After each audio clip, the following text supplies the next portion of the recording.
रेखा जी अभी अभी अपने पति मुकुल जी के लिए कॉफी बनाकर किचन से निकल ही रही थी कि सामने से लता को आते देख उनका पारा चढ़ गया। रेखा जी, जब सारा काम हमें ही करना है तो तुम्हारा क्या काम है यहाँ? तुम्हें पता नहीं कि हमें सुबह उठते ही कॉफी पीने की आदत है? लता, माँ जी आ रही थी लेकिन रवि को जल्दी ऑफिस जाना था, उनके कपड़े प्रेस करने में टाइम लग गया।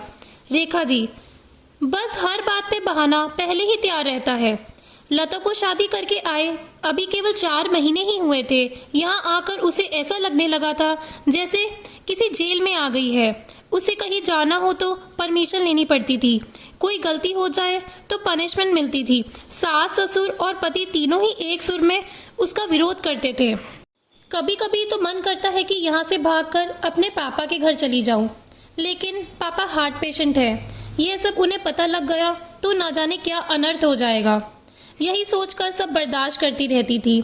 लता ने जल्दी जल्दी सबके लिए नाश्ता बनाया, उसके बाद रवि को टिफिन पैक करके दे रही थी, तभी रवि ने आवाज दी, लता क्या कर रही हो?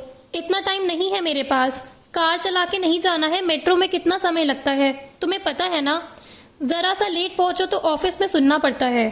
रवि की एक एक बात इस बात की ओर इशारा था कि उसके पिता ने कार नहीं दी थी, लेकिन वह अब सब सुन लेती है। पिता को कैसे बताए कि जिन्हें आपने उसका जीवन साथी चुना था वह पैसों के लालची हैं। एक दिन शाम को रवि घर आए तो उसने अपने पापा से बात की, रवि अब मुझसे नौकरी नहीं होती, वो आपके पुराने दोस्त शर्मा जी मोटर पार्ट बनाते हैं ना, मैं चाहता हूँ उसकी सप्लाई शुरू करूँ। पापा, लेकिन बेटा उसके लिए तो कम से कम 10 लाख रुपए चाहिए, वो कहाँ से आएंगे? रवि, वही सोच रहा हूँ। तभी लता चाय बनाकर लाती है। रवि, लता तुम अपने पापा से कुछ पैसे उधार ला सकती हो। लता का सब्र जवाब दे चुका था। रोज रोज के तानों से दुखी होकर उसने जवाब दिया, लता, रवि मेरे पिता के भरोसे मत रहना, उन्होंने मेरी शादी करके अपना फर्ज पूरा कर दिया। अगर आपको नौकरी करने में दिक्कत है तो मुझे जॉब करने दो, दोनों मिलकर कमाएंगे। यह सुनकर रवि का पारा चढ़ गया। रवि, क्या बकवास कर रही हो, ज्यादा जुबान चलने लगी है। लता, रवि मैं बहुत बर्दाश्त कर चुकी हूँ, इसलिए मैंने जॉब करने का फैसला किया है।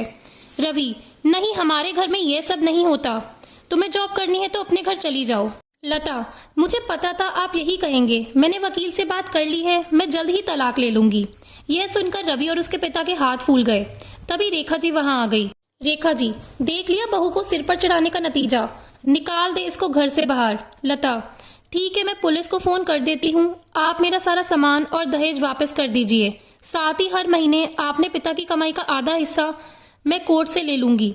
इस मकान में भी मेरा हिस्सा है, आधा मकान मेरे नाम कर दीजिए। रेखा जी, सुनो ये क्या कह रही हो? मुकुल जी, बेटी ऐसी बात क्यों कर रही हो, आज के बाद हम तुझसे कभी कुछ नहीं कहेंगे, तू अपने कमरे में जा। लता, नहीं पापा जी, बहुत बर्दाश्त कर चुकी हूँ मैं, अब मुझसे दिन भर के ताने बर्दाश्त नहीं होते। आप लोग इतने लालची होंगे ये मैंने सपने में भी नहीं सोचा था। रेखा जी, इसके बाप को फोन करके बुलाइए, इसके मुंह लगने से अच्छा है उनसे डायरेक्ट बात करते हैं। लता, माँ जी मेरे पिता हार्ट पेशेंट है, अगर इस बात को सुनकर उन्हें कुछ हो गया तो इसके जिम्मेदार आप लोग होंगे। रवि, ये तुम्हें क्या हो गया, आज से पहले तो तुमने कभी ऐसी बातें नहीं की। लता, मैं आज तक आपके और मम्मी पापा जी के हर ताने को बर्दाश्त करती रही। 20 लाख रुपए मेरे पापा ने शादी में खर्च किए, फिर भी आपको कार चाहिए, बिजनेस करने के लिए पैसा चाहिए। लता ने उसी समय अपना सामान पैक किया और घर छोड़ दिया। जाने से पहले उसने अपने सास ससुर और पति तीनों को कहा, अगर मेरे पापा को आपने कुछ भी बताया तो मैं आपको अरेस्ट करा दूंगी, तलाक का नोटिस आपको मिल जाएगा, चुपचाप साइन कर देना। लता वहां से निकलकर अपनी एक सहेली के फ्लैट में पहुंच गई। एक दिन पहले उसी ने उसे हक के साथ अपना आत्मसम्मान बचाने के लिए समझाया था। लता, कोमल मैं आ तो गई हूँ, लेकिन अब आगे क्या होगा? कोमल, चिंता मत कर, मैंने बात कर ली है, मेरे ऑफिस में जगह खाली है, कल से तू जॉब करेगी और मेरे साथ यहीं रहेगी। 1 महीने तक जॉब करने के बाद लता एक दिन अपने घर जाती है और पिताजी को सारी बात बताती है। उसकी बात सुनकर उसके पिता कहते हैं, बेटा मुझे तूने क्यों नहीं बताया? लता, पापा आपने मेरे लिए बहुत कुछ किया है, अब मैं आपको परेशान करना नहीं चाहती थी। पिता, बेटी मैं इतना कमजोर नहीं हूँ, तो चिंता मत कर, घर आ जा। लता, नहीं पापा मुझे कुछ समय दीजिए, अपने पैरों पर खड़े होने दीजिए, अपनी एक पहचान बनाने दीजिए। कुछ ही महीने केस चलने के बाद रवि और लता का तलाक हो गया। रवि को पूरा दहेज और 30 लाख रुपए देने पड़े। साथ ही हर महीने अपनी सैलरी का एक हिस्सा वह कोर्ट में जमा करवाता था।